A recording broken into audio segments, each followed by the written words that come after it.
Morgan, it's record high economic optimism in the economic survey here from the Business Roundtable this morning. Take a look at some of the numbers from the BRT. They're going to release these at the top of the hour. Plans for hiring among CEOs up 13 points to 121 on their survey. Plans for capital investment up 7 points to a value of 115. Sales expectations up 9 points.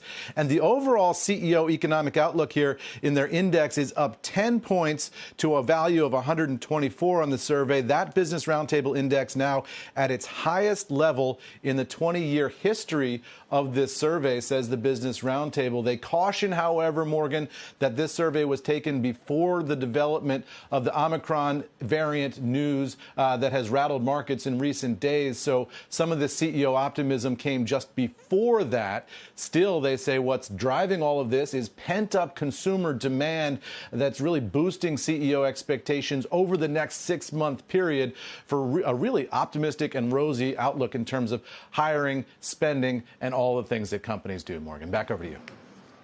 Eamon, just to dig into businesses' plans to, or at least up until a week ago, to spend more on capital investments, we've been seeing that begin to show up in some of the macro data.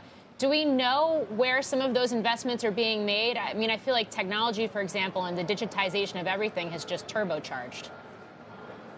Yeah, we don't know where those capital investments are necessarily going to be made from this survey, but we do know what is on the minds of CEOs in terms of potential costs. And one of the big ones that CEOs were citing was labor costs. That's one of the issues where they do feel some cost pressure coming down the pike. And also, no surprise here, CEOs told the Business Roundtable surveyors that the supply chain was going to be an issue as well. So you can imagine in terms of where they're going to spend money, Morgan, it's going to be on people, and it's going to be on ironing out that supply chain issue.